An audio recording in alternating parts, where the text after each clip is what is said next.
I'm Larry Kazanoff, chairman of Threshold Entertainment and the producer of Mortal Kombat. I'm Allison Savage, the associate producer of Mortal Kombat and the visual effects producer and supervisor.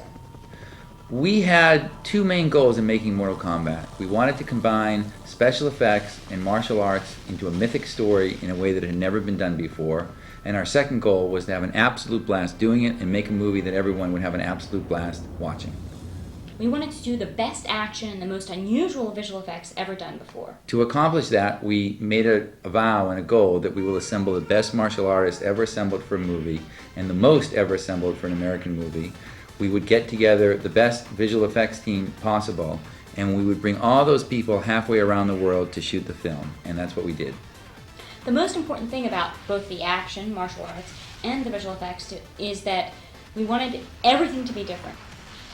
We explored all the different kinds of martial arts and figured out what specific martial arts were good for individual characters, and we took each individual character that had a specific kind of visual effect attached to them and really tailored the visual effects to make them all different. So every individual character has an extraordinary kind of effect attached to them, and it's different than anything anyone's ever seen before.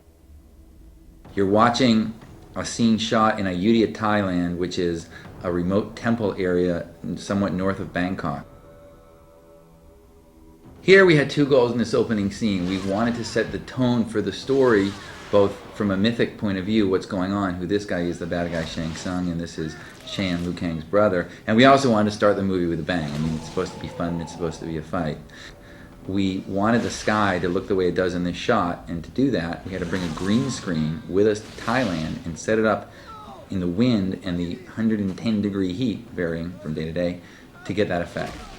We couldn't move the temples to Los Angeles, so we moved the green screen and effect the sky to Thailand. The shot you're seeing in this whole scene was shot on a bright, sunny, windy day, but it looks gray and overcast and ominous. Well, here's where we break a little kid's back. No, just kidding.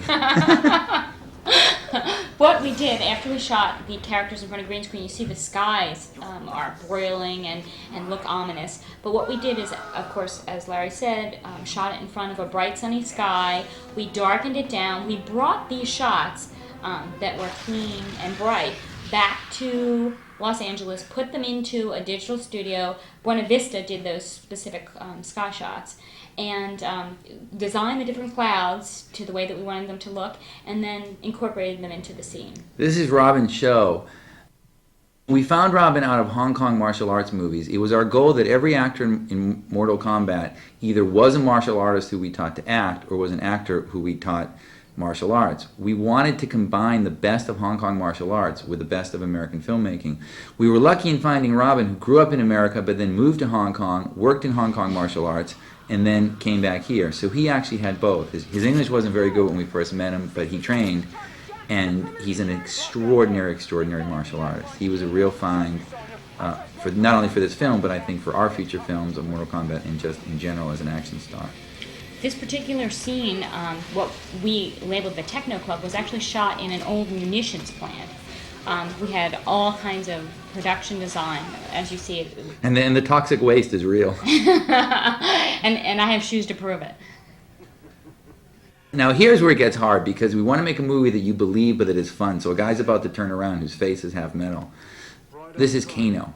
We actually weren't going to shoot his face to be half metal because we thought it would look like some other movies that Al and I have done.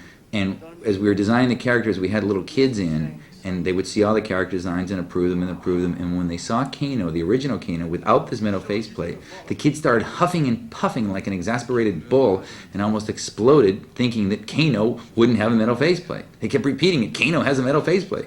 So we changed back to the original design of the character from the game, and that's what you see here.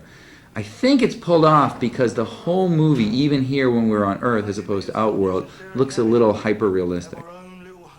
The difficult thing, of course, is shooting a metal faceplate in the bright sunlight in 110 very humid heat and getting it actually to stay on, because obviously he doesn't have a faceplate like that. Also getting to stay on when people kick him in the face, as they later do in the movie. And that's important here because the fighting you're going to see in this movie is real. The people are really doing it, and unfortunately, when that happens, people get hit, people get kicked. The funny thing and this guy got shot.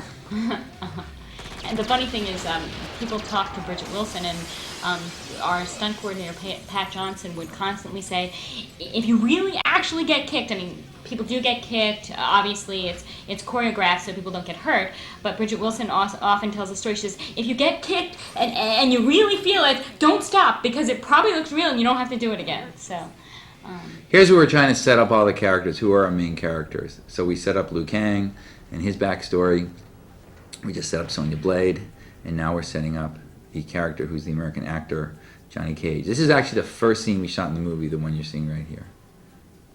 I think as we went along in this movie, we got better at the fights as we went. They're not all chronological. This happens to be one of the first fights and the first one we shot. It doesn't track like that for the rest of the film, but I think we got better the more we learned, the more daring we got. And it actually worked out well, because obviously the fights need to be climatic, and towards the end of the movie the fights were more and more intense. Now Johnny wasn't an original martial artist. He trained for several months with Pat Johnson and Pat's assistant Barbara Goldstone, but he was a Golden Glove boxer in a previous life, so he had some experience at it. These other guys are all pretty good martial artists.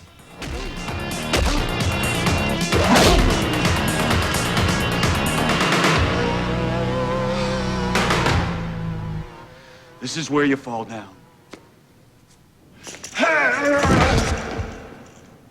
Where do you get these guys?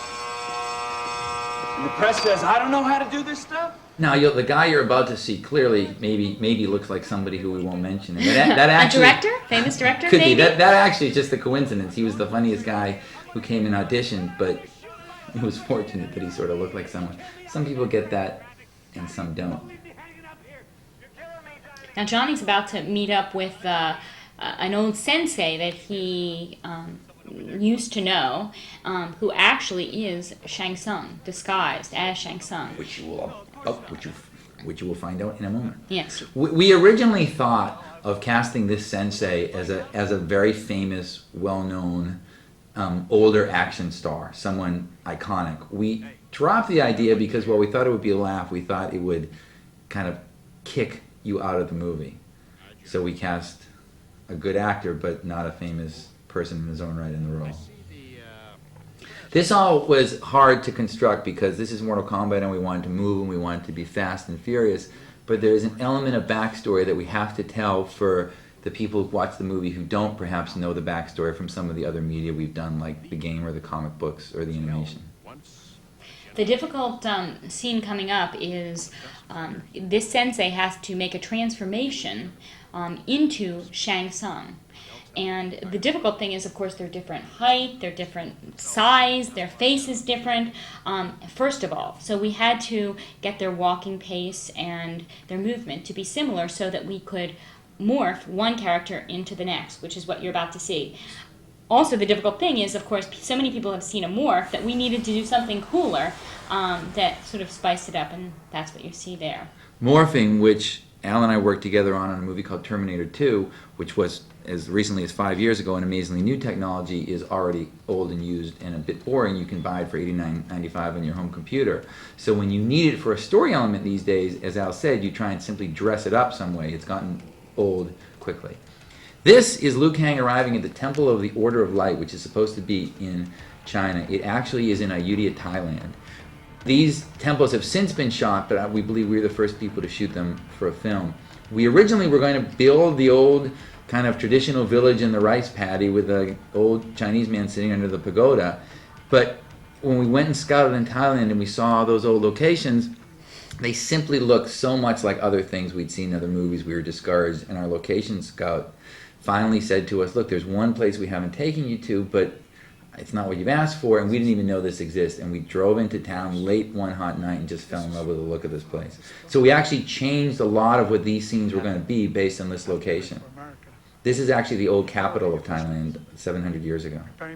This is our friend Lloyd, the monk, who is a wonderful, wonderful guy. Lloyd is close to being in his 80s. He broke his ribs 2 days before he was supposed to get on the flight to Thailand, but insisted he was able to go. It was, I think, our most nerve-wracking thing throughout the movie. What if this poor 80-year-old man gets hurt in Thailand? But he was such a trooper. He absolutely was. And he was so wonderful. The people you're seeing here are a combination of actual extras dressed up as monks and actual monks who did this. We wanted an element of reality, so it sort of, we heighten it to fantastic reality. So in other words, if this were actually to happen in real life, you would believe that this is happening, that the Order of Light does exist, and that, you know, Liu Kang can meet up with this, you know, thunder and lightning god Raiden. So we really wanted to put the audience into reality and set the stage for these characters all coming together. Now, you're about to meet Raiden, who's Christopher Lambert, and we cast Christopher not because he's a famous actor per se, but because when you make a list of the people who have enough presence, and in our case, because Raiden is a devilish god, humor, to play God, it's a short list, and Christopher was the top of our list. We just liked him for the role. We thought, what a blast to play him as the teacher, whereas in other of his films, he's been the student, and again, we thought he really had the charisma and the kind of devilish humor to play this role. So we approached him, and he loved the story and has become a great friend and a great asset to Mortal Kombat. Of course, Raiden in the game and in the legend it has a power of electricity, energy, and so pretty soon you'll see him sort of just spark his eyes, which sort of are a sign of impending power that you'll later see in the movie. He's the god of thunder and lightning. Now, actually here, when we originally shot this, we had a lot more backstory. This scene went on for much longer than it does in the movie you're watching. And we found that visually, we had conveyed a lot of the things we thought in the script stage we needed to actually tell you. So to keep the movie tight, we kept trimming it and found that we actually didn't lose any story value by cutting out some of the dialogue that was here. His eyes just sparkled as a little tiny touch, so we would be sure the audience realized he knew that this guy was something special because his eyes glow, not just because he flipped them. Of course, the funniest thing is when we first previewed the film, we actually heard people scream out Highlander, so they did recognize him, but he quickly pulled them into the role of believing he was Raiden. And who would know, a thunder god is French.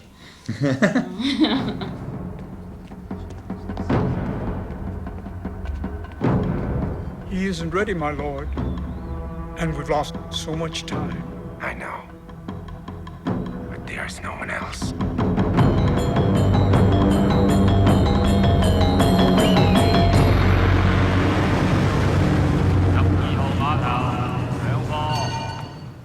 I remember this was one of also the first nights that we had shot, and there's a ghost ship that's about to pull in. Well, we call it a ghost ship, it isn't actually. Yes, no, actually, the Dragon's Wing. What happens when we do these shots is we live with each special effects shot for so long, and there are over 200 digital effects shots in this movie. We come up with our own names for them, which are not really how they're referred to in the film. So this is Shang Tsung's ship, and this actually isn't shot in Hong Kong. This is shot in Long Beach, in California.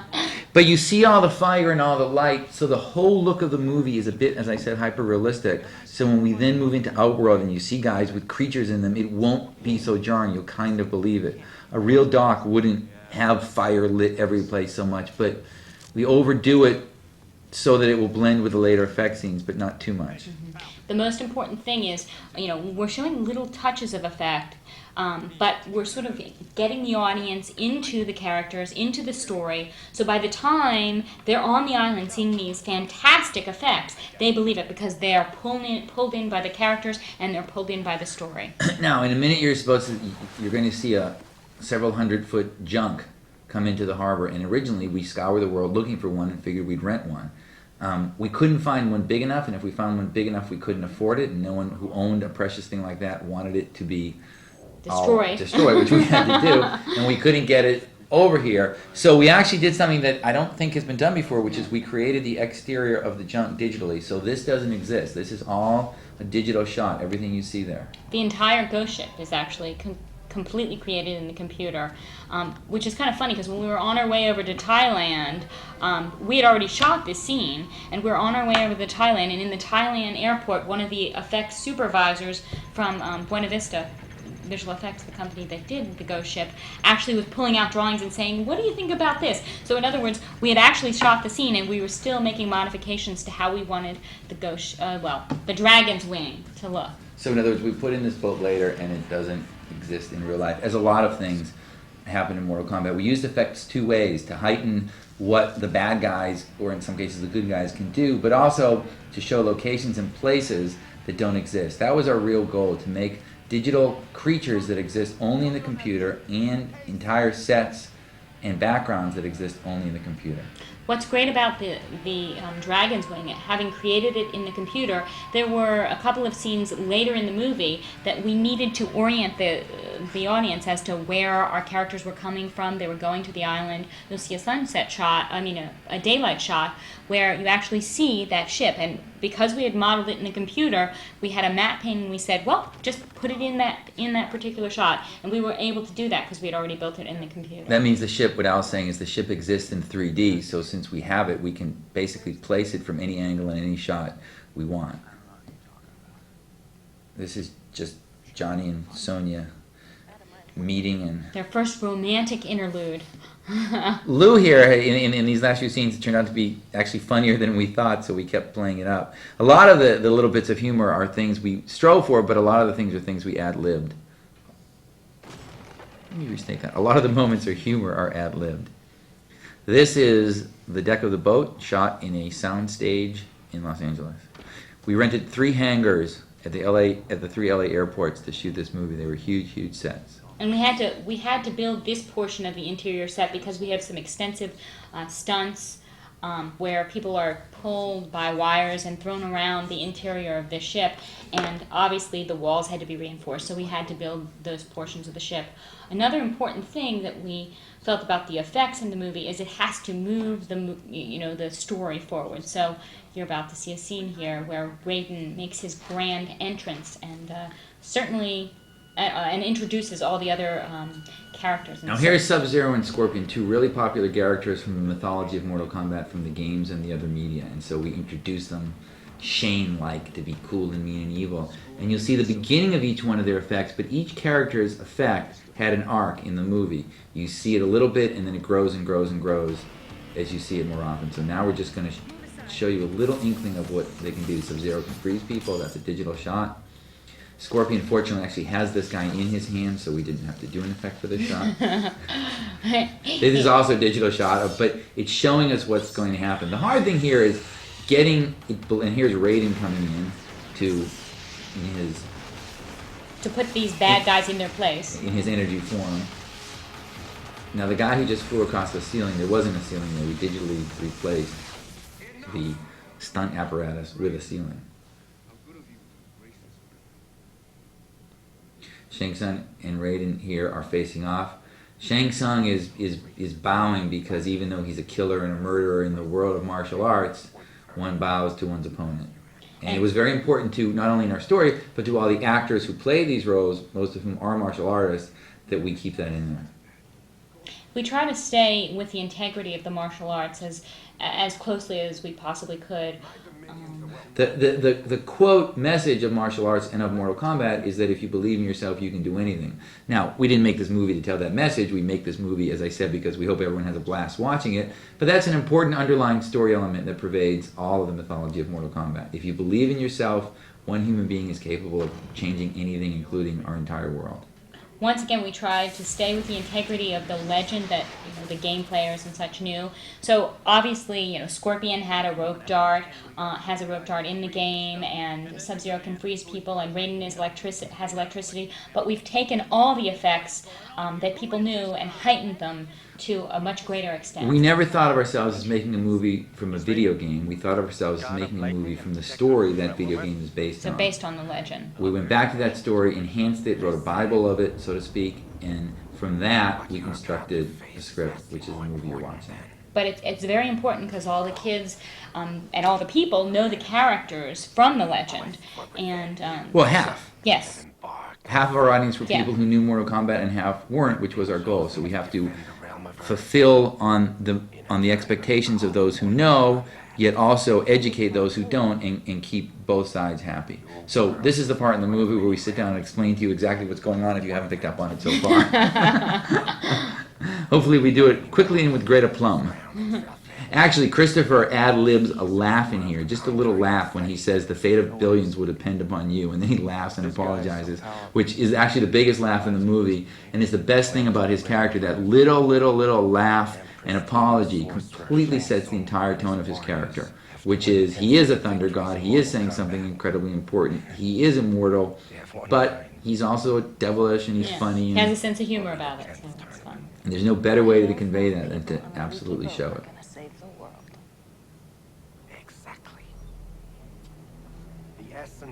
Now this, we said the ghost ship was, as we call it, was created in the computer. This obviously is a set to show the interior of the ship, which was shot on a soundstage in Los Angeles as well. Actually, yeah, the deck.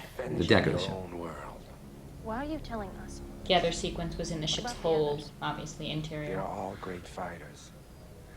Another thing that we did is, what was great about having this built on a soundstage is, as they're entering the realm, which is, you know, the Shang's Island and eventually Outworld, they have to make a transition, and you have to believe that they're being thrown into a realm that's different than what we know. So we set up a huge green screen next to the entire ship and created what we had called the Aurora Borealis, but actually it's Aurora Borealis with an attitude because it's a lot scarier. Aurora Borealis. So we want to imply, since this is the vessel which takes us from Earth to Shang Tsung's island, which is kind of neither on Earth or on Outworld, we needed to imply we were going through a great sort of gateway. We actually worked in the following shots you're about to see right up until the movie was released. And while I think we conveyed what we wanted to, I don't think we ever quite got exactly what we wanted out of these shots. Yeah. They're supposed to be seeing this in the sky, and it's clearly not like a sky you see. And this is where they both say it has begun. This is the end of the first act. Everyone's met, they've stated the problem, and they sail off into wherever the hell they're going, and they don't know. And this is the evil Shang Tsung. Quite a subtle performance. Actually, Carrie was wonderful and really conveyed the evil elegance that we wanted out of the character. This, you're now watching a boat that doesn't exist, an island that doesn't really exist, and a sky that doesn't exist. The only thing that exists in that previous shot were the boats you're seeing now. Everything else was enhanced. The land mass is a peninsula that's much lower and has rolling hills, which we enhanced. The sunlight was fake, and the dragon's wing boat was fake. That last shot you saw too also didn't exist At all. It was completely created in the computer. You're now watching our new favorite place in the entire world, which is Krabi, Thailand, which is southern Thailand. A beautiful, beautiful, beautiful place where the people were wonderful, the crew was wonderful, everyone had a great time. None of the horror stories one hears about shooting in a foreign country did we have. We worked from dawn till dusk with the Thai crew, drank all night, and did it again the next morning. Of course, this is a beach that you can only access by boat. So and these boats you're seeing are actually fishermen's longboats that they fish and ferry people around in, and we simply pay them to build those dragon heads onto them, and we rented the boats. But we had to take people into this beach, unload tons and tons of equipment simply by guys jumping off of these little boats and carrying the cameras over their heads in the early morning, and then load it all up again at night. And we actually didn't go a day over budget doing it because the crews were so great. yeah. The other funny thing about here is, again, our location manager, Gary Fulton, who's a great guy, went to enormous trouble and enormous expense to build a bathroom for the crew in the woods behind there. None of us knew it though, so Yeah, we all went except to he the forgot- boat. We all tromped He through the forgot to water. tell, actually, he did everything except forget to tell the crew, so all day long people are like running into the woods with snakes and running out to the ferry boat because no one actually knew about it. It was so well hidden. Now this stairway that you're about to see, and this And whole... the entire tilt up. And the entire totem. None of this exists. This is all computer enhanced. They're supposed to be marching up to Shang Tsung's island. There's a little bit of a hill there, but the whole thing was enhanced. You shoot it in Thailand and then come back here and add to it in the computer. These stairs also don't exist. Actually, we shot this entire scene on a set of green screen stairs, and then we put the texture of the stairs of the rock onto that and created the entire matte painting completely in the computer. Now this is a set that does exist. It's in a hangar in the Santa Monica airport. It's an enormous, enormous, enormous set. But it wasn't that big. It wasn't that big. That's a matte painting as well. That we're tilting down, down, down, The and now you're almost completely Right. live action. About a little below the top of the screen is where it starts. These statues are supposed to be the statues of vanquished warriors from past Mortal Kombats. They're actually foam statues carved by amazing artisans who simply carve them out of one block. And then they're painted and hard-coated. This is our friend Reptile. He was absolutely, completely carved out of styrofoam. But we kind of brought him to life in a computer-generated 3D character. He's sort of a menace for Shang, for all of our... This is the beautiful Princess Kitana, and Shang is about to tell Reptile to keep the Liu Kang and the others away from Kitana, because although Kitana is the daughter of the original ruler of Outworld, and now the adopted daughter of the Emperor, Shang's boss, so to speak, and the current ruler of Outworld, he doesn't trust her. She's really with the good guy. So this is Reptile now coming to life. He can simply take the form of anything. He's a complete, utter chameleon. So he can look like a statue, he can look like his background, and he can take the form of anything, and he will pester these guys throughout most of the movie whenever they get close to Kitana. Just like in real life, it's hard to get close to the pretty girl. This is the Great Hall, as we call it. Also a set. And it's one of the main, in our minds when we designed the movie, it's one of the main tournament grounds of Mortal Kombat. Also, not a bad place to get an Outworld burger. Kitana is eating apart from them because she is a princess and she is not supposed to eat with them. And also, were she to get close, Reptile or someone else would get in the way. But she's trying to catch his eye because she will help. She has information for him. Now, Raiden can't come in here, as you see from the none too subtle doors closing and keeping him out. That's because he has no real dominion over Mortal Kombat. And you'll see the two ninja that you'd seen earlier. We have Subzero, and across from him is Scorpion. Subzero is played by Francois Petit, who is one of the world's top jiu-jitsu artists. These are all beefy guys who outcast. And we got to rub baby oil on them. No, just kidding. Shang Tsung is welcoming all to Mortal Kombat. Again, a speech that was actually much longer when we shot it, but we learned we really had conveyed what was going on. You always want to give information, keep the story moving, but never linger where you don't have to. We just wanted to basically, again, we had to bring all the characters together. Now we've set up the tournament. We know it's about to begin. Shang's about to say, we're going to give you a taste of things to come. And we did that because we want to show heightening bad news for these guys. They start on the boat, it's a little bit bad, what the hell is this stuff? And now they see it's getting worse and worse and worse. We wanted to make this a real Jason and the Argonauts sort of journey, where it keeps getting worse and the stakes keep getting higher. It's hard because, how do real people accept this? I mean, how do you would completely have a heart attack and collapse if this were really happening to you. So or think you were streaming. But on the other hand, we want to get people into it quickly in terms of the viewers of the movie, so we try to give it a heightening sense of doom. And the most important thing about that is the look of the movie, the way it's shot, the production design. It feels ultimately like reality, but sort of a hyped up reality. So if you were actually in a place where tournaments were going on and people with special powers existed, this is what it would look like. Which we know, because we did research. Yeah, and we were there. Now this guy is an amazing martial artist also in his own right, and he is going to face Subzero. Subzero pulls cold particles out of the air. All the time, we have a character who we say can freeze things, but then when you translate it into film, you really have to think, well, how does that actually work? How does he freeze things? So we made up that he pulls cold particles out of the air and translates them and freezes them. Poor Bad guy. news Must have for the lost other his guy. head. Huh? I'm sorry. Flawless victory. Shang is having fun. A guy just got killed at his feet, and he can grab his soul later, and Shang stays young by grabbing the souls of others. Johnny reacts to these things, obviously, by trying to be a little funny.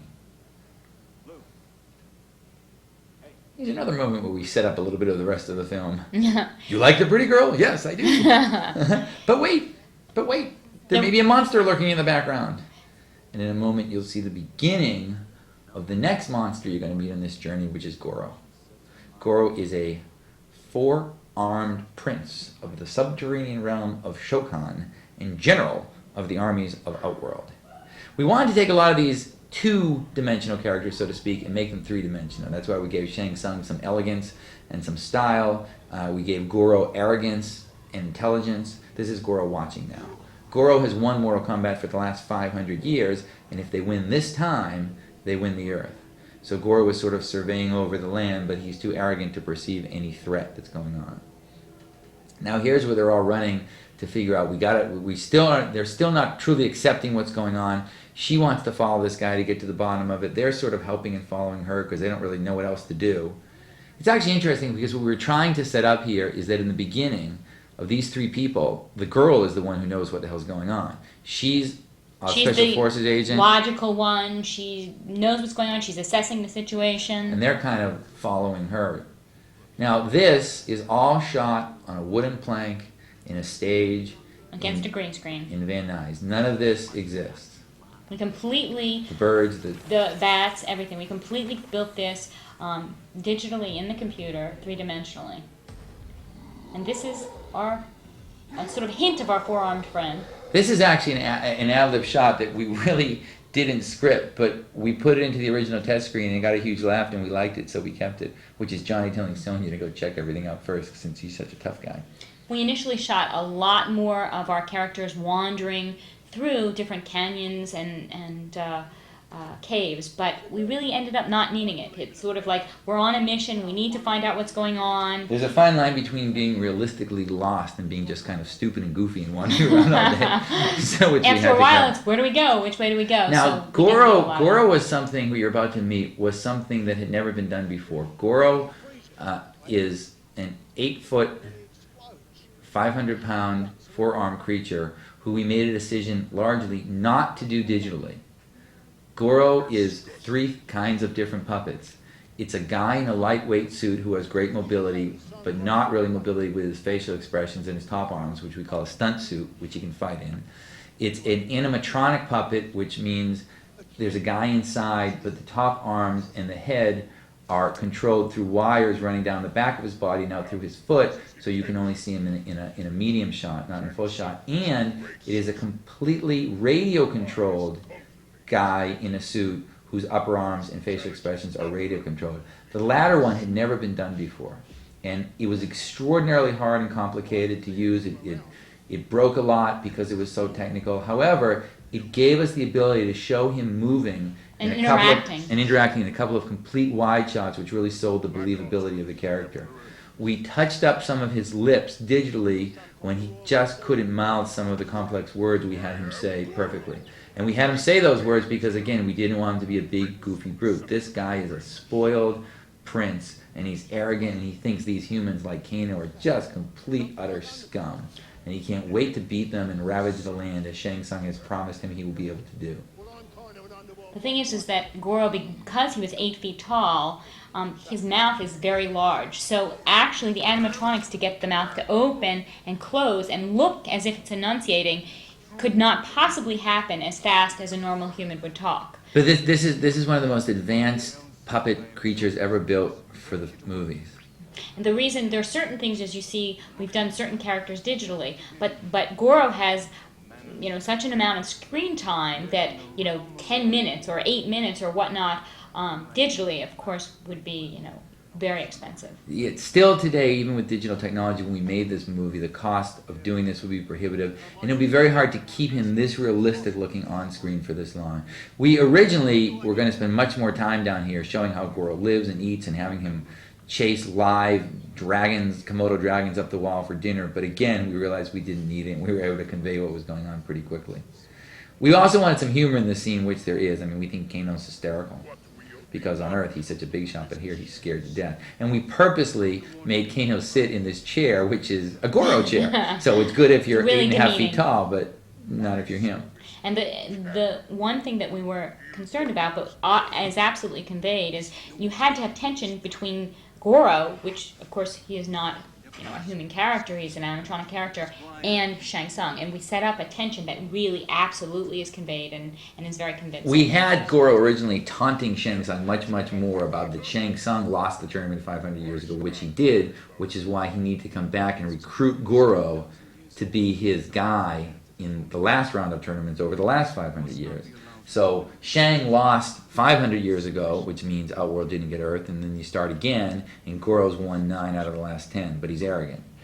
And now he tells him he won't fail. And all these... now he tells him not to fail, and Goro says, I do not fail. I do not fail! Of course, we knew, by the time we finished all the lip fixes, we knew every word of every sentence that Goro said, and of course, we tend to quote it around the office occasionally. And all this food on this table, it was real. It was really difficult to keep our... This is all shot in a soundstage in Los Angeles. Now this is again to imply that every place they go and look, they just don't know where the hell they are. They're running through those caverns, which is inside the mountain. You saw them walk up when they got to the island. Once again, the production design on this was taken from all kinds of different eclectic backgrounds. So in other words, you'll see hints of Egyptian, hints of Asian, and some Himalayan, all different kinds. And all this stuff, all these catacombs, all the carved areas are all done with foam. And it's just the most extraordinary work I've ever seen done with foam. You would never believe it. And quite toxic. Yes, absolutely. Just kidding. No wonder we're also crazy, goofy. Now Liu's looking for Kitana, who not only is 10,000 years old, a princess, and can help, but not a bad-looking woman, and he's clearly interested in more than one ways. He's not quite sure what he's seeing there, and it's our little friend Reptile who's completely blended in. If you remember, of course, Shang Tsung has instructed Reptile to keep Liu and Kitana away from each other. So this is another act. We wanted Reptile to be dangerous and annoying, but just the most bizarrely annoying little weasel you can imagine. So he scuttles around sort of lizard troll-like. He spits and he scratches and he trips, but he never will really stay and fight.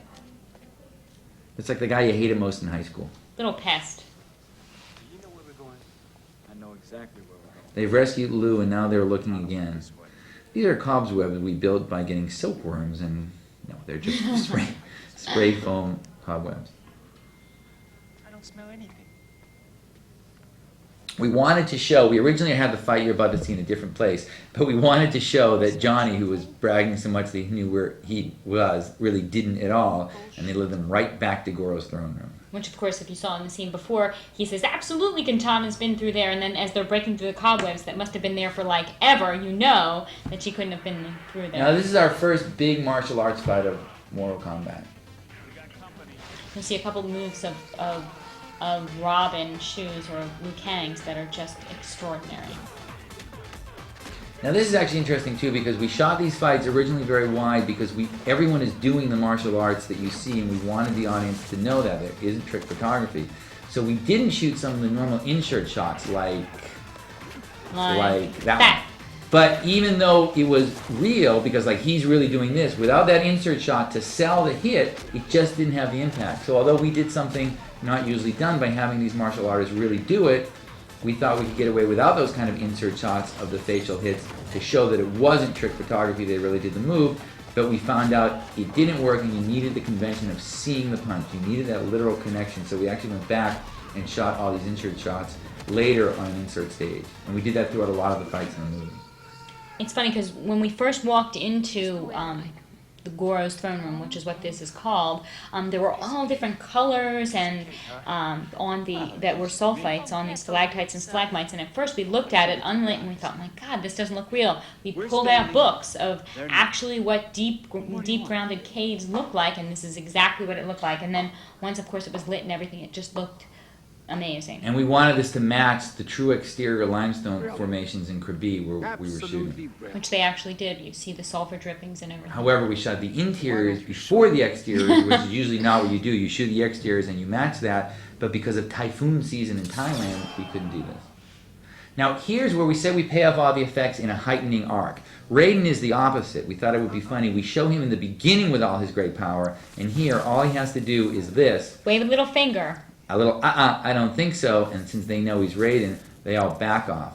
So just to have one character's effects be a little different and hopefully a little humorous and show his subtle strength, we shot him this way where his effects actually got less in terms of what you saw in the movie as the force of his character became stronger. This was Christopher Lambert's first day on set, and just that little laugh that he gives, we all knew that the humor and the He was our guy. Yeah, he was it. We had made the right choice.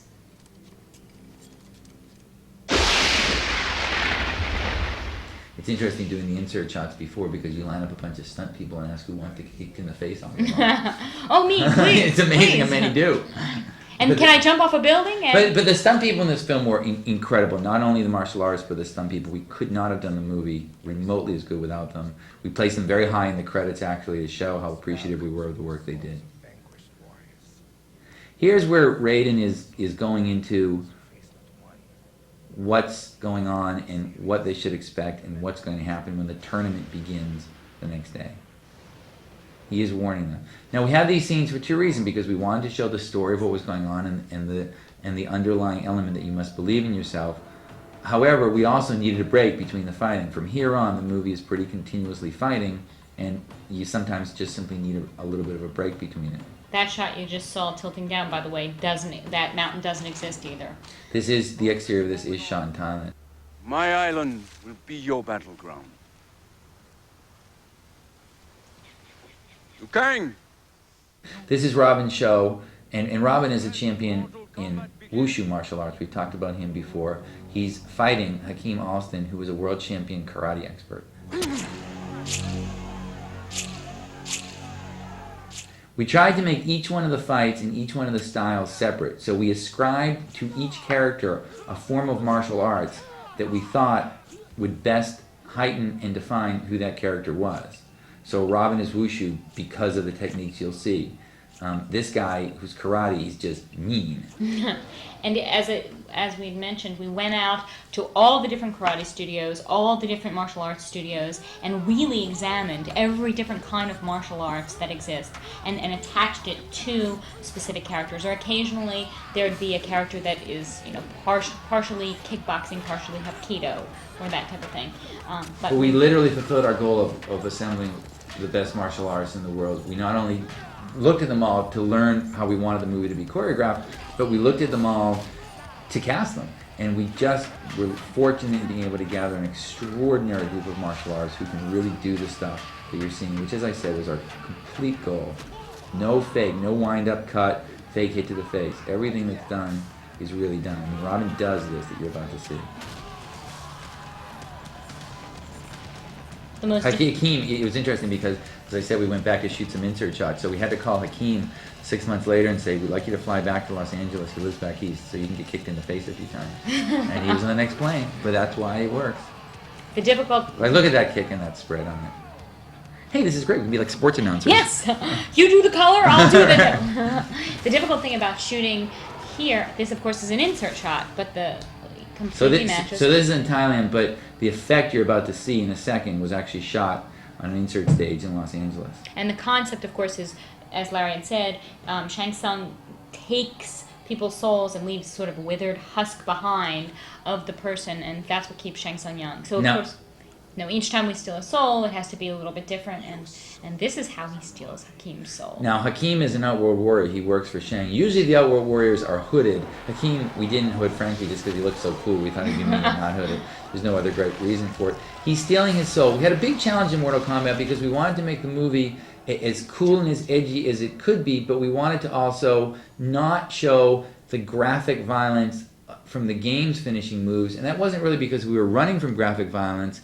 It was because graphic violence, which was new to a video game, is old to the movies. If we were to show that, it would look like Friday the 13th or the Freddy Krueger movies, and you'd be a bit bored. So we wanted to have these great fights, but at the end, replace, per se, the graphic violence of the finishing moves with special effects. Which are cooler, and people hadn't seen them before anyway. Which we thought would just tell a better story. So it was our goal to show all this stuff in a cooler way, in a more original way, so the medium of bringing this to the film would add something quite different from the experience of watching it in its prior incarnation, which was a video game.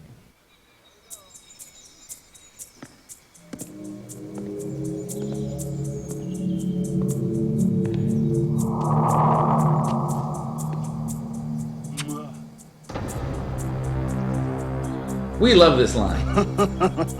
Hello, baby. Did you miss me? Never gets as big a laugh in the movie as we. I know. Also a line that we quoted often. Everyone in the set walks baby. around saying all day, "Hello, baby. Did you miss me?"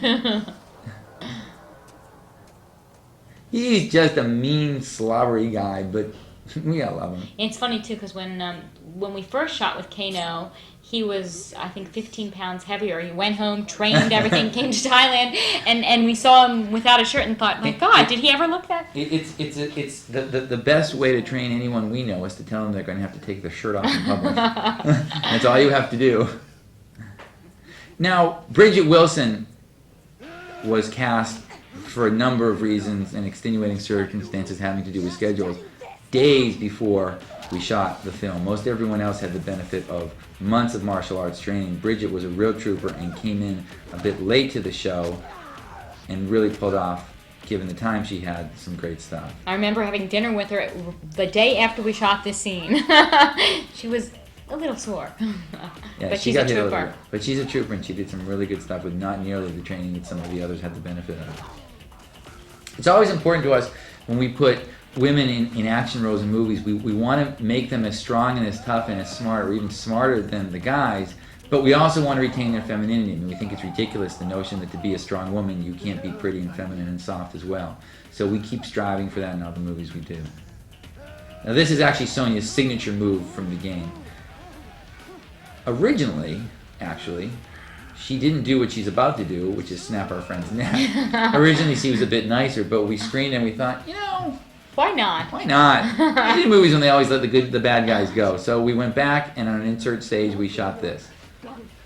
So goodbye, Kano. She gave him a break.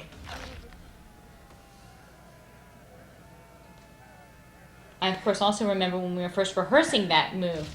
Right. It was kind of hard to get for obvious reasons. People were all trying to volunteer for her to be the stunt between the legs double. Now this is a rubber tree plantation interior from the beaches of Krabi, where we were simply driving by one day and said, "Whoa, that looks like really great. cool. We got to shoot something there." And we originally didn't have the time or the money to shoot the scene, so we ran out the last day we were in Thailand with these two guys, without any of obviously these effects, and shot a bunch of This, of course, is just a whip pan. moving motion. camera whip hands and these guys running, and did most of the scene later in post-production.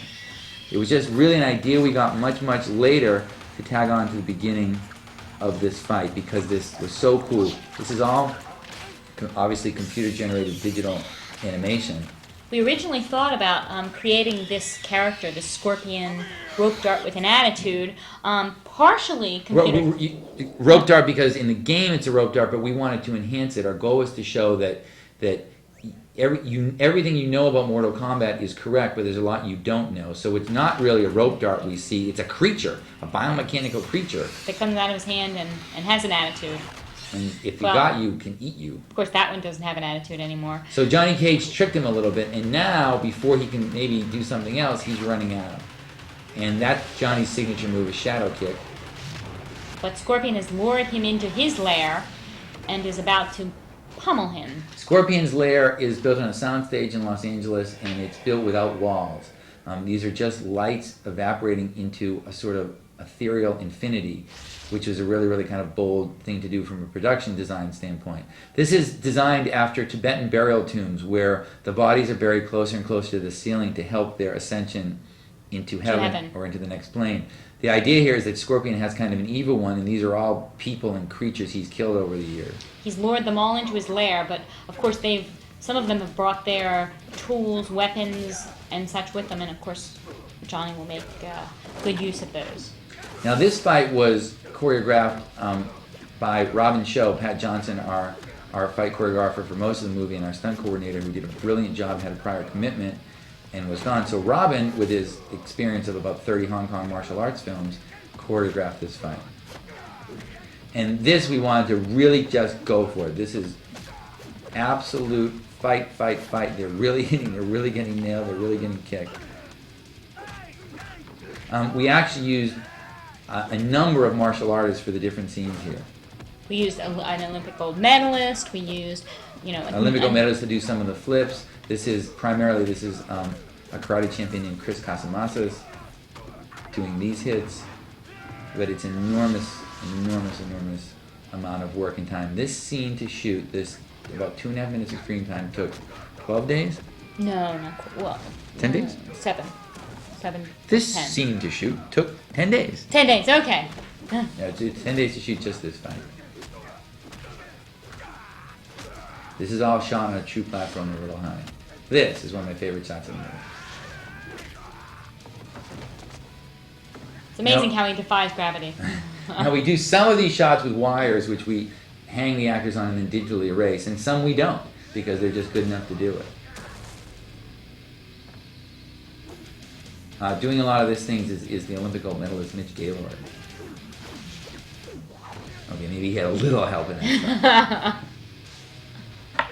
Now, here's the beginning of which we actually had to put our real actor, Johnny Cage, Lyndon Ashby, who did a lot of these stunts, up there to hang on for me. Hello. Goodbye. Like all good producers, we did this stuff at the end of the shoot. Just in case.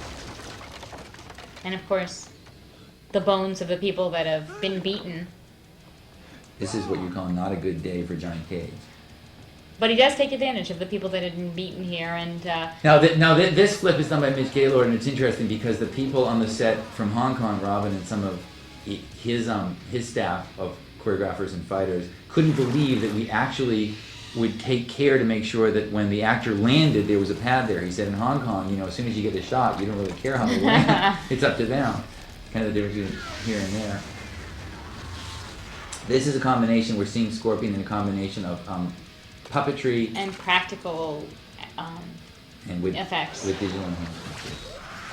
With the idea here, we really didn't want to show blood. We wanted to show cooler stuff. So the idea here is that when you get Scorpion, he explodes like a volcano. Because you see he's made up with fire, he can breathe fire. So obviously, internally, he would be. Internally, he would be. And we go through that. We go through all these rationalizations for weeks and weeks and weeks. And our job is to sit around and think up these monsters. But in our mind, it makes a Watch perfect for the sense. hand. And we're amazing we got away with that one from the movie before. This is something we just did as a joke, and we weren't really going to keep it. Where would Johnny have this thing in him? But he's cocky and arrogant, and it was funny, and it worked, and we kept it. We're really proud of that scene. We think it's one of the best fights in the movie. This is the beach of Ayutthaya, where we toiled and sweated and worked really hard. Absolutely. Hold my shirt. I need to go swimming. We had story meetings in the water. Friends of ours were shooting a movie in northern Thailand at the same time we were here in the jungles, and they got through to us once. We were staying on this beach and called and said, "Oh my God, is it as horrible for you as it is for us? There are jungles, snakes, scorpions. What is it like for you?" And I said, "Yes, it's just as bad. Room service was late this morning." This is Talisa Soto. She always gets whistles when she walks out. Yeah, the audience loves her because she's mysterious and great. And Talisa had been a dancer. So Pat's choreography for her as a martial artist was to be slow and flowing and elegant because she's not really trying to hurt Shang Tsung. She's not. She's not really trying to hurt Liu Kang. She's simply trying to get close enough to him so she can give him a few hints to help him. The only way to do that is to engage him in battle in Mortal Kombat, even though Shang Tsung is getting wind that something is going on. Because of course, if they tried to get close to each other outside of a fight, Reptile or Shang would intervene. So she's taking the fight slowly. In our mythology, it's not really clear who would win if she really wanted to. She is 10,000 years old, she is immortal, and she is a princess. So she's had time to learn some pretty cool tricks. He's simply trying to warn Shang Tsung for his next fight. And then once she does, she's allowing herself to lose so that he can go on. Were she to beat him, he couldn't go on. But Shang Tsung dare not try and steal her soul because she is a princess. She's family. So to speak. And this is what she's warned Liu Kang about. We love those flaming gargoyle heads. We have some in our office. Now, here's something that you're really maybe not supposed to do under the rules of Mortal Kombat, but not really. As you'll see, this is Raiden bringing water, and you will see why in a minute. He's cheating. He's not really cheating. He's just helping out a little bit. He's not cheating. In case someone was thirsty, right? Mortal Kombat is all about humans defending their own realm, but the gods every now and then give you a little bit of a push in the right direction. Divine intervention. Or something. more like a divine wake-up call. But. And again, we wanted all these fights and all these scenes to have a real mythological, fantastical Jason and the Argonauts kind of look to it. It's all smoke and blue light and gargoyles and monsters. And this, as we said, is Francois Petit, an extraordinary martial artist playing Subzero. And a lot of this fight was shot with a continuously moving camera. They really just did it back and forth a number of times. And each one of these guys got hit and nailed a lot. You've seen a little tease of what Sub-Zero can do, the freezing of the gun, the fact that he can freeze people, but this is what we'd call a hero sequence, or a real display of what Sub-Zero can do. And that is one of our favorite shots in the movie. So we give you the fight because Sub-Zero Francois is an amazing martial artist, and then we give you... And we also have some of these flips that you're seeing are doubled by an extraordinary gymnast. Here's another move you're about to see that this guy really does. I mean, there's no trick photography there. He simply runs off the wall and flips backwards. Now, the fight's starting to turn, and it looks like Liu is winning a bit. So now you see what Sub-Zero can really do. And he didn't do it in the beginning because it takes him a bit of time to do it. It takes him a lot of time to summon the strength, and if he just simply started, Liu would have nailed him, but now he has a little bit of time because Liu doesn't know what's going on. So he is summoning cold out of the air, which he will send out, emanating, which will freeze everything in its path towards Liu. And Liu has no idea what the hell's going on. But of course. These are cold vapors. It took us forever to design these in a way that we thought looked cool and different, yet somehow real. And we designed it all around the following image you're about to see. We love the idea that Scorpion gets... we love the idea that Sub-Zero gets done in... by his own power. Right. So of course, what happens when water freezes? So this whole thing was really designed around the ending we had in mind, and we worked back from it. The story we put together as the story should be, and the fights we architected, so to speak, as to be as cool as we could possibly think of. Now that ice arrow is all digitally created. It doesn't exist anymore. And him freezing, of course, is all completely... We didn't really freeze him? No! Oh! We'll take him out of the refrigerator. Yeah, that's how the sequel starts.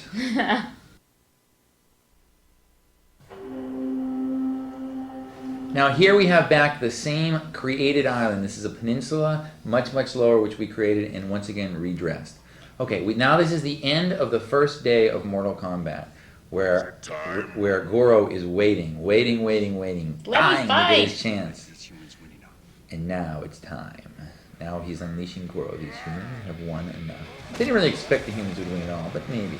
So this is all Goro. This is all trashing Goro. Everyone in his path. And it's set to, as is the whole movie, to really loud, fun techno music.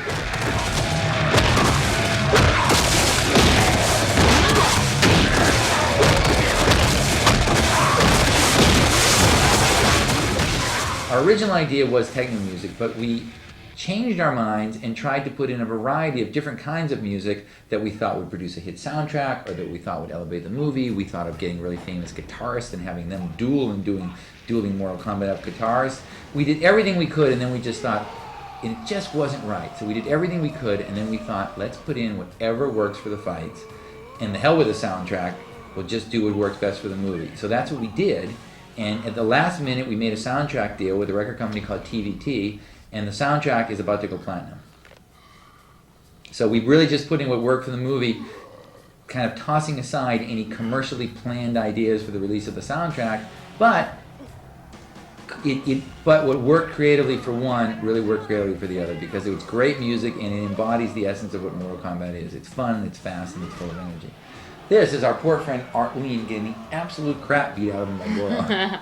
This was an incredibly hard scene to shoot. We shot this in master shots, in inserts, in the second unit. With every different kind of Goro suit that existed. And of course the suit is very heavy. It's very hot for the person that is inside of it. So we had to take breaks. And the guy inside of it has a video camera so we can see. He has an oxygen tube. He has a specially created apparatus we made so he could rest without taking him out of the suit. A cooling system, but everything it's like still very suit. difficult. It's very labor intensive. And Goro was just having a great time.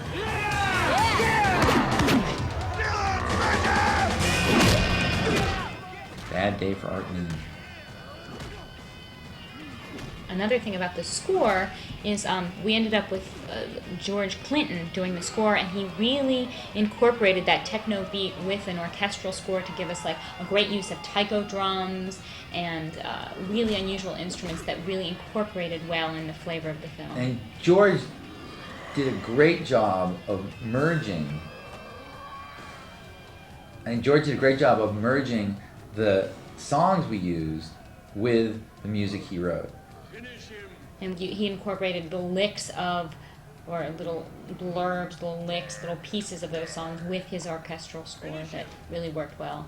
Now, we've implied before, and we've even shown before, that this guy Shang Tsung steals souls. Now we're really going to see how the processes work for 500 years. Goro kills him, and then offers them up to Shang Tsung, as he must do. Goro doesn't like offering anything to anybody because he's an arrogant prince, but Shang is his boss, and Goro will get a large portion of the world, or so he thinks, if this all works, and he believes it will, so he doesn't. Because Shang Tsung is still his master. And he's waiting with bated breath. As strong as Goro is, Shang Tsung has the ability to see into your mind and to morph into other things and to steal souls, so he is still a stronger sorcerer and still stronger even than Goro. What Shang does is, he, as we said, he steals the soul, he steals the internal life out of people, and of course leaves sort of a withered husk of a person behind. It took us 9 months to get that shot right. Not because it was such a technologically advanced shot, but because we wanted to show it in a way that didn't look hokey, that didn't look like something you've seen before, but that conveyed what was going on. Good question. Here, sort of at the beginning of the third act of the movie, is really the moment where Raiden comes in and tells our characters exactly what they personally must face on their inner journey. The moment of truth, so to speak. He points out to them their fears and what they must overcome in order to win. Now the stakes are serious. It's the beginning of the third act because we've seen a second act full of tournament fighting where they started winning and now they're losing. And we've seen people die, and we've seen people, that can't be beaten. These creatures. And now we will set about in the third act of the movie to hopefully have more of a blast and show more great stuff, but also resolve each of these character arcs. So he tells Johnny Cage he's afraid he's just a fake. He tells Sonya she won't trust anybody, and he tells Liu Kang he's running from his destiny. The first one who will truly overcome his weakness is Johnny Cage, who will hatch a plan to fight Goro. Because of what we've just seen with Johnny, which was the Scorpion fight, which we went back and enhanced after we shot the movie to make it even stronger, he's proven he's a real fighter. And he believes in Scorpion. himself now. And he believes in himself now. So now he is, after listening to Raiden's words, he's a better warrior, and he has a way to beat Goro, which is not what one would expect, but which works, which you'll see in a minute. Which, of course, what we've conveyed with the movie is, of course, the fighting is very important, the concepts of the martial arts, the technique is important, but also believing in yourself, because you're not always the biggest guy on the block, so you have to use your brain. And so what Raiden is doing is sort of giving them the stuff with which to Uncle's do that. speech, yes.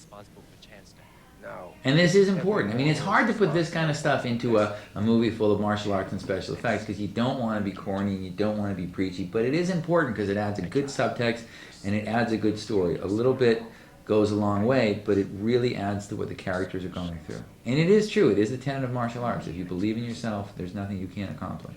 There were a lot of things that we cut out, but the real believe in yourself theme, we, fought very strongly to keep and really felt that it had to be a theme that you see throughout the movie. And this is obviously a sad moment because they've lost Arlene. This is Liu Kang meditating, actually what will turn out to be all night, on the beach, and he once again is plagued by the scene, the memory, the dream of his brother getting killed by Shang Tsung. And he feels terrible guilt for having run. Liu Kang was at the Temple of the Order of Light. He ran. He left. He came to America. He didn't believe in the tournament. He didn't want any part of it, and they tried to have his brother Chan follow in his footsteps, and Shang Tsung came and killed him. So he feels responsible for his brother's death because he should have been in that place, and possibly he could have saved his brother. Now here, as we call it, is the scene on the rock, where Johnny is telling Sonya that he's got a plan to beat Goro. He's figured it out. we had the hardest time getting this scene right because we wanted again to establish that there was some kind of a connection between these two, but we didn't want to make it look wimpy like they were both getting soft and gooey-eyed towards each other. So we kept tinkering and tinkering and tinkering with it, and I think probably also never quite got it perfectly correct. The difficult thing about this scene is we had a very short period of time to shoot it. As you see, we're dollying, going from left to right all the way around the scene. We had elevated dolly track 8 feet up on this rock that was not really very stable and had, half of a day to set it up and shoot it. So that was a tough scene. But we conveyed what we wanted to convey. Again, sometimes story-wise, the tougher things and the things you work on are not the most technically complex. It's just getting a little essence of the story right.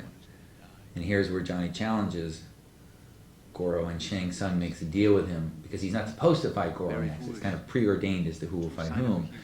But Shang makes a special exception in his case, and in return extracts a promise that he is free to move Mortal Kombat anywhere he wants should Goro not win, which Shang thinks would never happen. And of course challenge someone of his choosing, which of course we see how his plan unfolds. Now originally we had planned an even more enormous fight than the Johnny Scorpion fight and then the Art Lean Goro fight in this scene. But it occurred to us that if someone was truly confident and was no longer out to prove anything, there'd be a better way to beat Goro. Because he's a big lumber, he's relatively agile, but when you're 8 feet tall and how many pounds do we say?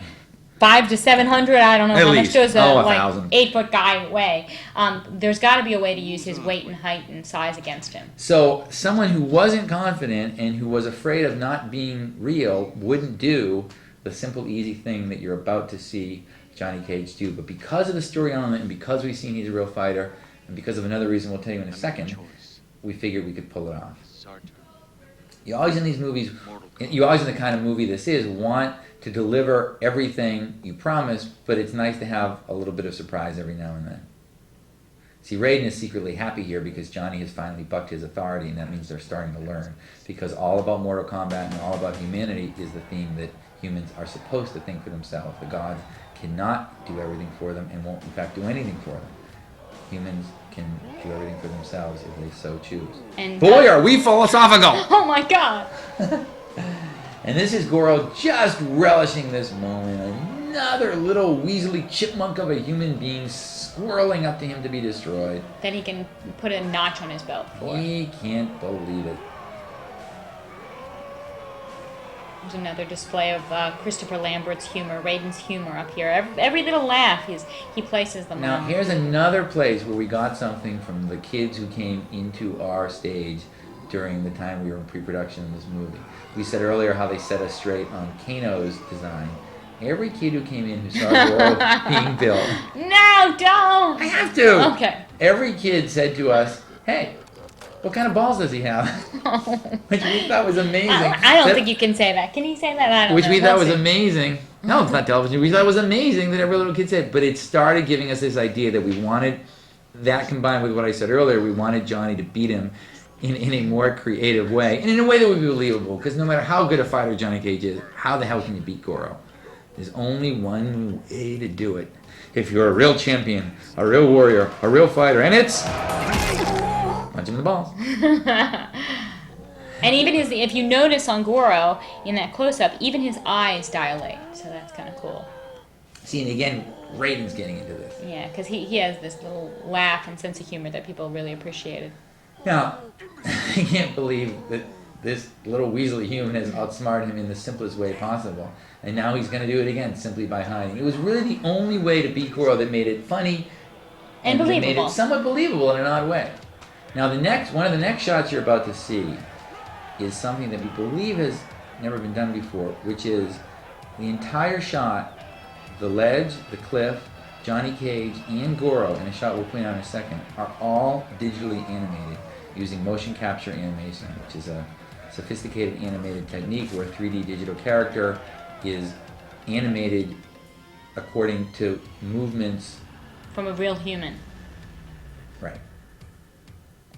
The real human is put in a kind of light suit, and each dot of light calibrates to a movement on the digital creature.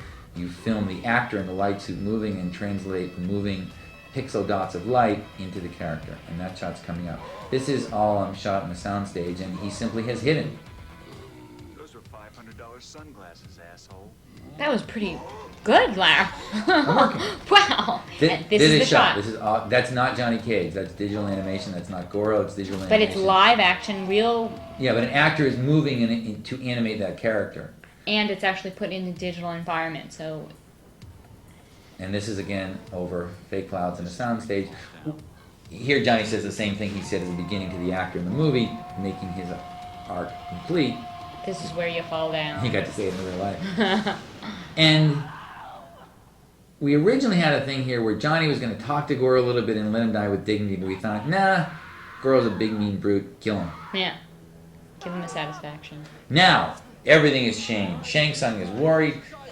Things might not work out the way he thought they would. He can't believe it, so he grabs the girl and runs. They're on his island, which is kind of between Earth and Outworld. Now, he goes to Outworld. He's taking her to Outworld. And But he says he's going to fight her next. And that was the deal he had made with Johnny and Raiden. Now this, of course, we had to get Shang Tsung and Sonya to Outworld, so they had to pass through a portal, and we wanted to create a kind of cool portal. This doesn't exist. None of this, all of it was shot in front of a green screen. That tunnel you just saw, all the goop, the gelatinous goop that we call it, all was completely created digitally. And it's the door to the temple, to the Great Hall that you've seen before, but now with Shang Tsung's magic, it opens differently as you saw, and it becomes the portal. Now, the portal, the goop, the digital goop, is actually made out of the shots from Outworld. So if you actually freeze and watch it carefully, you'll see it's a distorted version of where you're about to go. That's something you wouldn't really notice if we didn't point out to you, but you would notice if it was wrong. Because it picks up the flavor, the color, the texture of where you're about to go. So you really believe that that takes you in your transitional environment. And now it's Reptile and what we think was his best blending element with Leaves there, also watching, also spying, also running off somewhere. Reptile in his best performance. Reptile. Who, by the way, has been calling about his residual check. And this whole tunnel doesn't even exist. None of that. And it's all completely 3D Now, created. Raiden isn't terribly sure these guys ain't going to screw up. This is Outworld. And this, These are gargoyles in Outworld. Outworld is, in reality, a destroyed steel mill an hour west of Los Angeles. We lit almost a half a mile of this road. but only on the left side. The Only- right side doesn't even really exist. We completely created the right side Right. and the top of frame. It's all a matte on the right side, and this is all a digital tower. This is the black tower where the Emperor lives. We lit so much of this road in this abandoned steel mill, which is near an airport, the Ontario airport, that pilots, we learned the next day, were calling in, wondering what the hell was going on and if they were in the right place, in fact. These gargoyles, as you can see, can absorb and suck the life out of people, and you just saw a lovely character that he had made his victim. Now, this is actually the steel mill where we shot Terminator 2, which has since been destroyed. It's a lovely place full of toxic waste. Destroy you ever. Will you stop with the toxic waste? Well, do we know how to have fun in a movie set or what? Just kidding about the toxic waste. No one sue anybody. Now, but here's where Liu Kang we need to show that he's starting to learn. Reptile has been nailing him the whole time, but Liu Kang is starting to learn. So He realizes he's following he's him. there, you know, and Liu Kang has seen him because he's seen him move, and that is Reptile. And he's got the weaselly little bastard. Of course, the tricky thing is, of course, Reptile didn't exist, so Liu Kang had to battle with, well, what we used as a stand-in, which was a gym bag. It's a potato sack. So now the idea is that when he gets into this gargoyle, the gargoyle which absorbs life, it animates and brings to life the gargoyle as the gargoyle morphs and absorbs him, and the gargoyle turns into Reptile. And this now is how Reptile looks in the original video game. And then Reptile comes to fight Liu Kang. Reptile is played here by Keith Cook, an extraordinary martial artist, and all the martial arts you see here, again, are real. You've been seeing those bays that they've been walking along. This is on a set, on a stage in The Van interior. Nuys, but this is supposedly the interior of one of those bays. So the interior was shot on the stage, the exterior was shot in the steel mill in Fontana. Lou Robin Show is doing all his own stunts here and every place else in the movie. He's taking these falls and getting thrown. In fact, he choreographed this fight as well. Now, a lot of the ways we got ideas for these fights and martial arts was when we have the presentations looking for the martial arts, we'd like a style here or move there, and we take it. A lot of the movements in this fight come from a demonstration that we were fortunate enough to get from the Chinese National Wushu Championship team, the best Wushu artist in the world, came here and gave us a demonstration. That is an incredible shot that we think embodies the exact essence of what Mortal Kombat is supposed to look like. It's dark, it's spooky, it's lit blue, it's great martial arts, fire. These guys are really getting hit an awful lot. Robin actually claims to have... Oh, No, I don't think we're going to say that. Robin actually got a little banged up here. This is one of my favorite moves. It's actually true when Robin does it. There are no wires in that shot. There's a wire in this shot, yeah. but he jumped and landed on his shoulders without the aid of any wires or anything. What we love best about this fight is it really does go back and forth. You see Reptile really beating and banging up on Liu Kang or Robin Show, and then of course Robin has to of course save the world, so ultimately he turns the tables, and that's what you're about to see.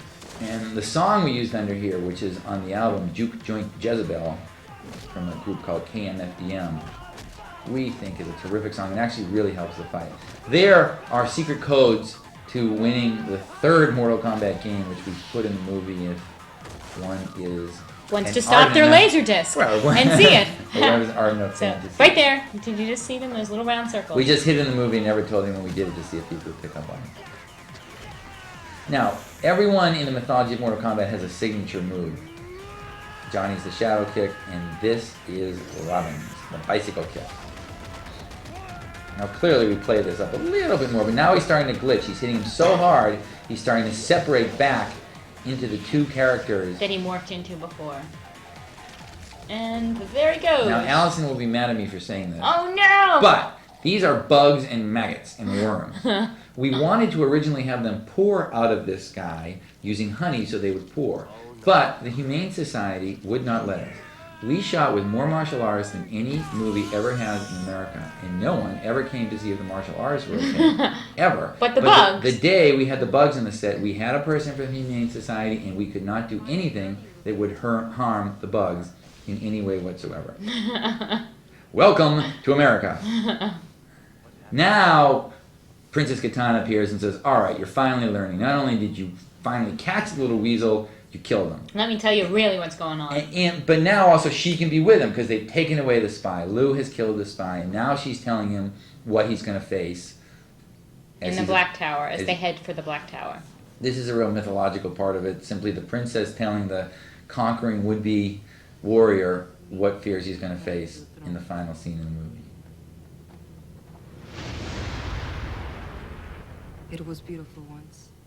This was actually the first or second night. One of the after the Johnny Cage scene. This was what we went on and shot.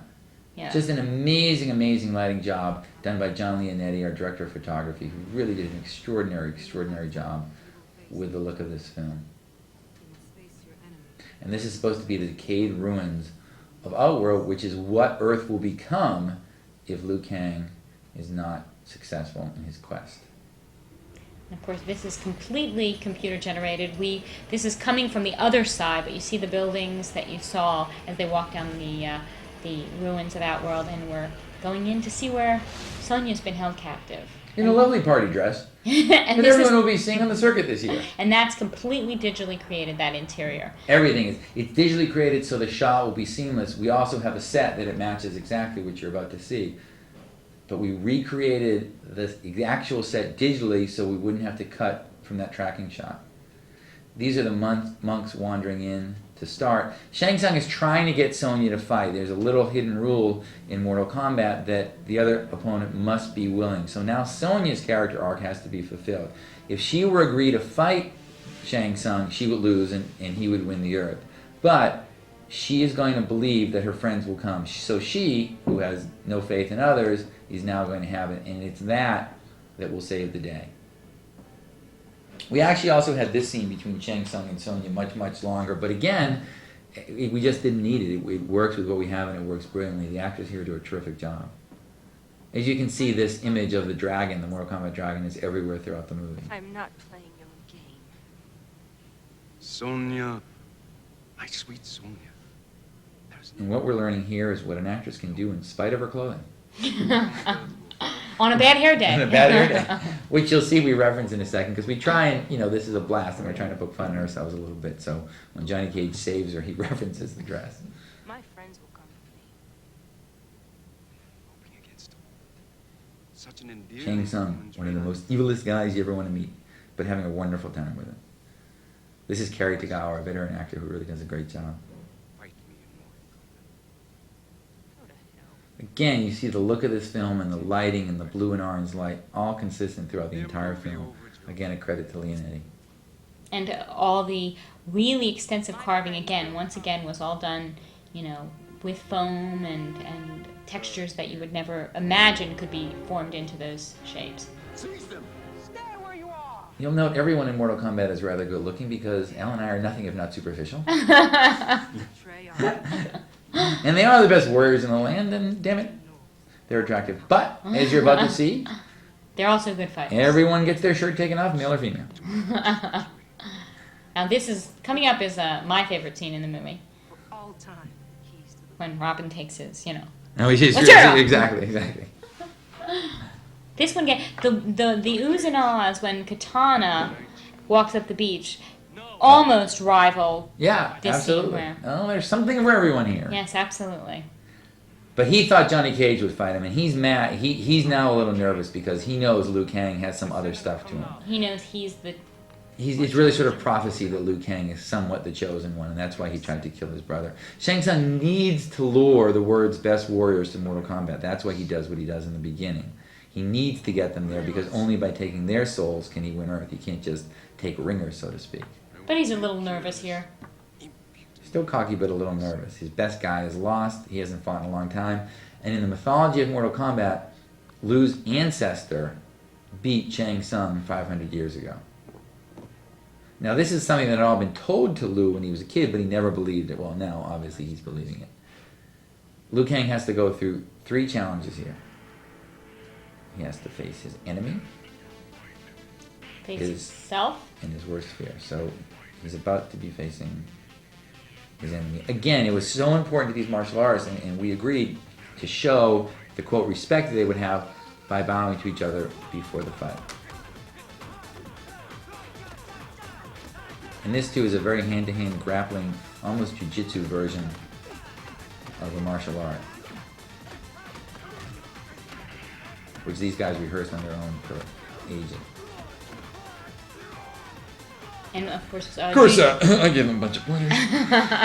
and of course, jiu-jitsu is Shang Tsung's assigned. Because Form jiu-jitsu of is very martial flowing arts. and is one of the hardest ones to master, and it is really the martial art of a master. Economy of movement, beautiful flowing style, and you can kill in an instant.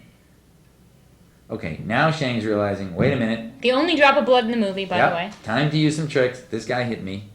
So, now he's going to draw upon, remember, Shang Tsung has within him the souls of all the warriors he's vanquished. He is now going to draw on that in what is really a bit of an illusion, unless Liu Kang believes it, to bring warriors against Liu Kang. These are enslaved warriors within Shang Tsung, who Shang Tsung, as you're about to see, in plants to surround him. They're all placed in what we technically call these manhole covers. And they're about to burst out and face him. So this is Liu Kang's first challenge. Face your enemies. And this was an interesting set because we wanted the set to have an extraordinary height because at some point Shang Tsung goes up and they have a fight up on this high peaked platform, but yet our characters that are fighting Liu Kang have to be able to burst from under the floor, so we had to raise the set up. So it was a decision of raising the set up a certain amount without losing the height of the set. So. And again, this is yet another airplane hangar at the Van Nuys Airport. These guys are all real martial artists, as is everyone. I keep repeating it because we're proud of it and it's important. And they're really doing what a lot of people only pretend to do in movies. So Liu, up to the fear of facing his enemies, is just simply going to go for it. And since these guys are more of illusions created by Shang Tsung, what's inside of him, he's able to vanquish them by not being scared and by facing his fear. And by kicking some pretty good ass in my head. And a couple more of those insert shots that make it more dynamic show up here. Right. Yeah, this is a great shot too. But when you couple that shot with that shot, it works. When you have one or the other, it doesn't, and we know because we only had one when we started.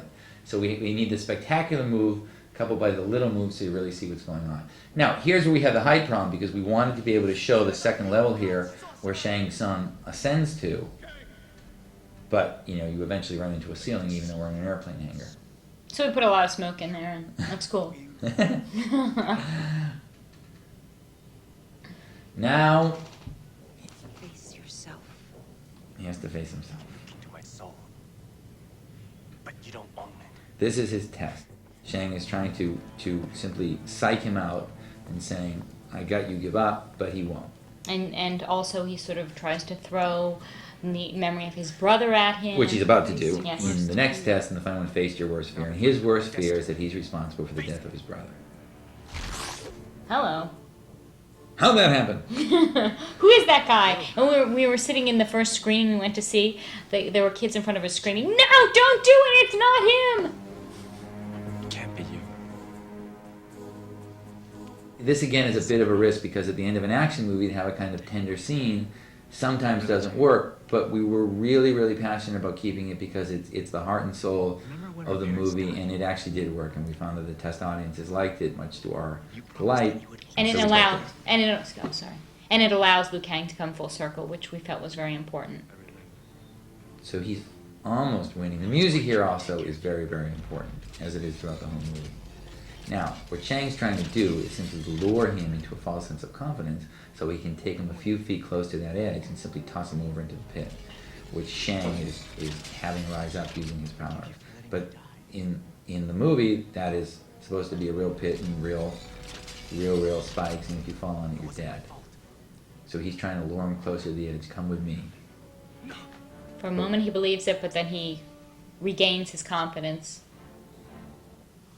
Every man is responsible for his own destiny. Now, we shot this where you see it.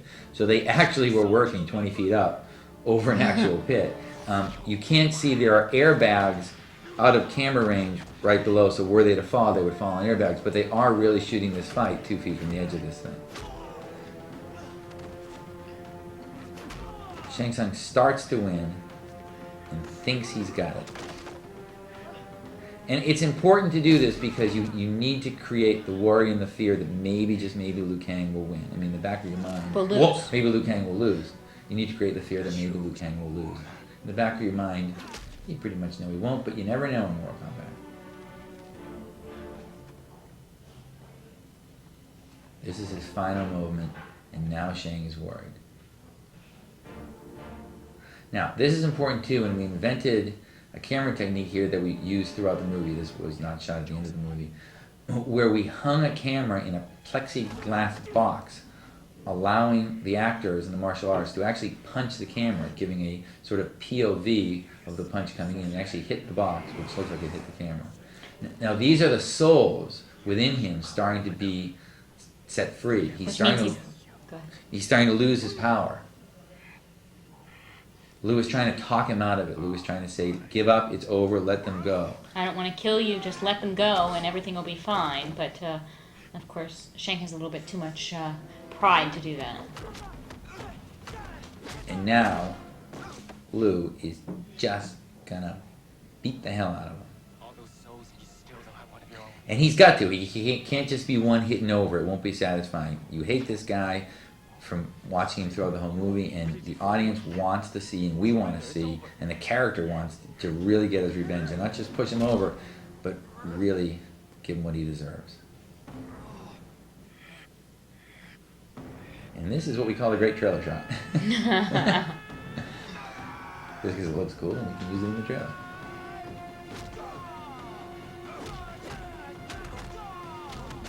And The difficulty here is, of course, you have a number of different angles, and the smoke level, because this set was so, highly smoked, it was difficult to get the smoke levels to match. So that was that was a challenge with this set. And you just saw some of the punches into the plexiglass camera we go.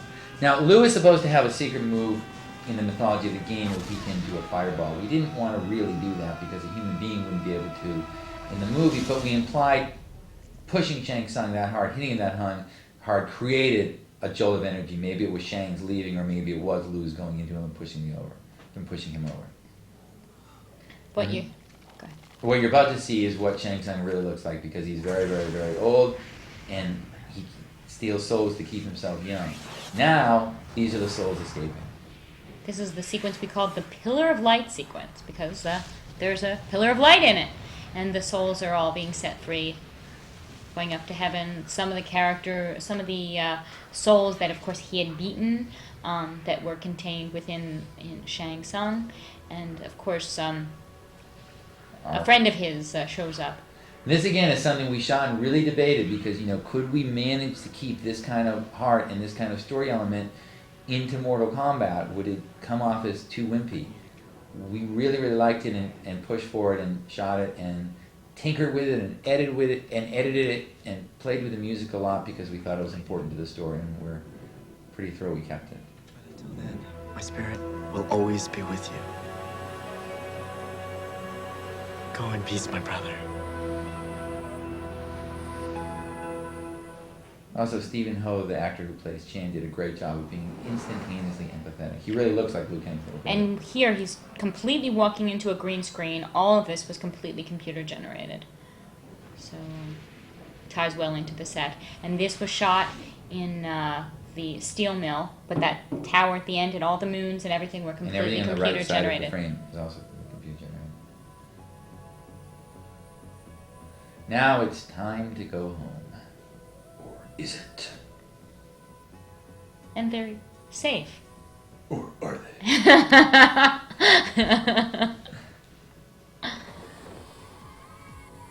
This is back in Ayutthaya, Thailand.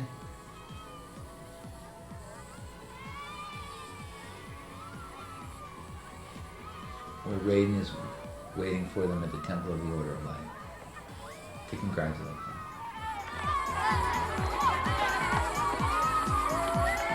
I've been waiting for you. We're also going to learn that, unbeknownst to them, Raiden didn't know they'd win. He didn't know this would work out. Because humans are unpredictable. And gods don't know everything.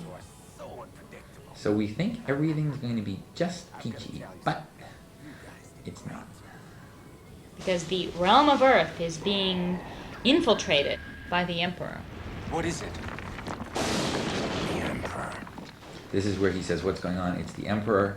Now, the question is, Shao Kahn, who comes to Earth on the Temple of the Order of Light and says, you weak, pathetic fools, on the lair for your souls. How could this be? Because they've won Mortal Kombat. How could Shao Kahn, the Emperor, be on Earth? Might you need to find the answer to that in Mortal Kombat 2, the sequel? Good wrap-up, Black. We think so, as Mortal Kombat continues. There you are.